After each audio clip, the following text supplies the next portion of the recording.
ప్రపంచ కరువు ఎడారి నివారణ కార్యక్రమాన్ని ఏర్పాటు చేయడం జరిగింది.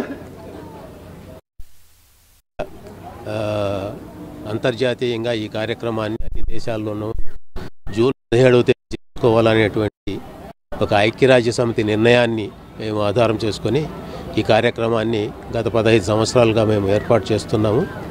ఎందుకంటే అనంతపురం జిల్లాకు కరువు ఎడారీకరణ అనేటివి రెండు కవల సమస్యలుగా చాలా ఏళ్ళుగా ఉంటూ ఉన్నాయి.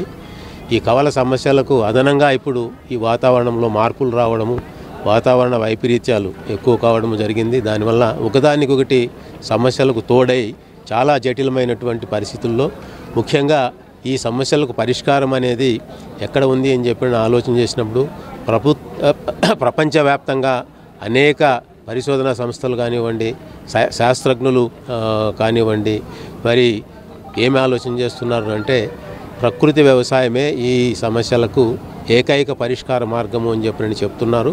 ఎందుకు ఆ విధంగా చెప్తున్నారంటే ఇప్పుడు మనం చేస్తున్నటువంటి వ్యవసాయ విధానంలో రసాయనాల వాడకం అనేది మోతాదు మించి మరి ప్రకృతిని ధ్వంసం చేస్తున్నది. సో దానివల్ల ప్రకృతి ధ్వంసం ఆపాలని చెప్పనంటే రసాయనాలు లేనటువంటి వ్యవసాయం, అదేవిధంగా ప్రకృతికి సంరక్షణ చేసేటువంటి వ్యవసాయం మనం పాటించాలా. దాన్నే మనం ప్రకృతి వ్యవసాయము అని చెప్పని అంటున్నాం అన్నమాట. సో కాబట్టి ఈ ప్రకృతి వ్యవసాయంలో విధానాలన్నీ కూడా ప్రకృతిని ధ్వంసం చేసేటివిగా కాకుండా ప్రకృతిని సంరక్షించేటివిగా ఉండాలా, ఆ దిశగా మనం వ్యవసాయాన్ని ముందుకు తీసుకుపోవాలా అనేటువంటి సందేశాన్ని మరి ఈ కార్యక్రమం ద్వారా మేము ఇటు రైతులకు, తర్వాత ప్రభుత్వ పరిశోధనా సంస్థలకు, ప్రభుత్వ డిపార్ట్మెంట్స్కు, మరి సివిల్ సొసైటీ ముఖ్యంగా పౌర సమాజం దృష్టికి కూడా తీసుకొని పోవాలనేటువంటి ఉద్దేశంతో ఈరోజు ఈ అంశంపైనే ప్రత్యేకమైనటువంటి దృష్టి పెట్టి ముఖ్యంగా రైతులకు, ఎవరైతే ప్రకృతి వ్యవసాయం చేస్తున్నారో మన జిల్లాలో రైతులు, ఉమ్మడి అనంతపురం జిల్లాలో ప్రకృతి వ్యవసాయం చేస్తున్నటువంటి రైతులకు ప్రాధాన్యత ఇచ్చి వాళ్ళనే ముందుండి ఈ కార్యక్రమాన్ని మేము నడిపించడం అనేది జరుగుతుంది అన్నమాట. ధన్యవాదాలు.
అందరికీ శుభోదయం. నా పేరు మురళి. నేను యాక్షన్ వెటరన్ ఎకాలజీ సెంటర్లో చీఫ్ ఆఫ్ ఆపరేషన్గా పనిచేస్తున్నాను. ఈరోజు మనం ప్రపంచ కరువు మరియు ఎడారీకరణ నివారణ దినోత్సవం జరుపుకుంటున్నాము. ఇది ప్రతి సంవత్సరము జూన్ 17వ తారీఖు మనం చేస్తున్నాము. ఇది ఐక్యరాజ్య సమితి వచ్చేసి 1994 నుంచి మనకు స్టార్ట్ చేయడం జరిగింది. ప్రపంచంలో వస్తున్న కరువులు, ఎడారీకరణని ఎలా నివారించవచ్చు, దీనికోసం ఒక ప్రత్యేకమైన రోజుని కేటాయించడం జరిగింది. దీనికోసము మనం ఆర్డిటి సిస్టమ్ కన్సర్న్ అయిన యాక్షన్ వెటరన్ ఎకాలజీ సెంటర్ ఈ సదస్సుని నిర్వహించి రైతులకు కూడా అవగాహన కల్పించి కరువుని ఎలా ఎదుర్కొనవచ్చు, దానికి కావాల్సిన విధి విధానాలు ఎలా చేయొచ్చు, పంటల్లో మార్పుని ఎట్లా తీసుకురావచ్చు అనే అంశాలపైన రైతులకు అవగాహన కల్పించాలనేసి ఇక్కడ కొన్ని స్టాల్స్ కూడా పెట్టేసి ప్రదర్శన అందరికీ చేయించేసి వాళ్ళలో రైతుల్లో అవగాహన తీసుకొచ్చి వాళ్ళు అలాగే మిగతా రైతులు కూడా చెప్పే విధంగా చేయాలనేసి మేము ప్రోత్సహించడం జరుగుతున్నది. ఈ నెల 17న అనేది జరిగేసి ఈ రోజు వచ్చేసి మనకి దగ్గర ఒక 20 స్టాల్స్ వరకు పెట్టడం జరిగింది. దీనిలో గవర్నమెంట్ డిపార్ట్మెంట్స్ నుంచి ఏపీఎంఐపి ప్లస్ నాబార్డ్ నుంచి plus water shed plus AF ecology చేస్తున్న కార్యక్రమాలు, కరువు నివారించే ఏ కార్యక్రమాలు చేస్తున్నారో ఈ కార్యక్రమాలను కూడా ప్రదర్శన చేస్తూ అన్ని ముందుకు తీసుకుపోయి అందరికీ చేయడం జరుగుతున్నది. దీన్ని అందరూ విజయవంతం చేయాలని కోరుతున్నాము. ఈరోజు ప్రత్యేకత వచ్చేసి ప్రపంచ ఎడారీకరణ నివారణ దినోత్సవం. ఇది వచ్చేసి ఐక్యరాజ్య సమితి 1994లో చేయడం జరిగింది.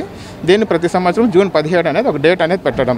దీని నుంచి ఈ డేట్ల నుంచి మనము ఎట్లా వాళ్ళని డ్రౌట్ని ఎట్లా తగ్గించుకోవచ్చు, ఏ విధంగా విధి విధానాలు కొంచెం మార్చుకోవచ్చు, మనకి ఇప్పుడు మనకు వస్తున్న కరువు కాటకాలు అని తెలుసు, దానికి ఏ విధంగా తీసుకోవచ్చు, సుస్థిర వ్యవసాయం అంటే న్యాచురల్ ఫార్మింగ్ ప్రోత్సహించడము, వర్షాధార పంటలను వేసి రైతులకు ఆదాయం నిలబడిగా తీసుకురావడం అనేది ఒక ప్రత్యేకంగా చేసుకుంటూ పోతున్నాం.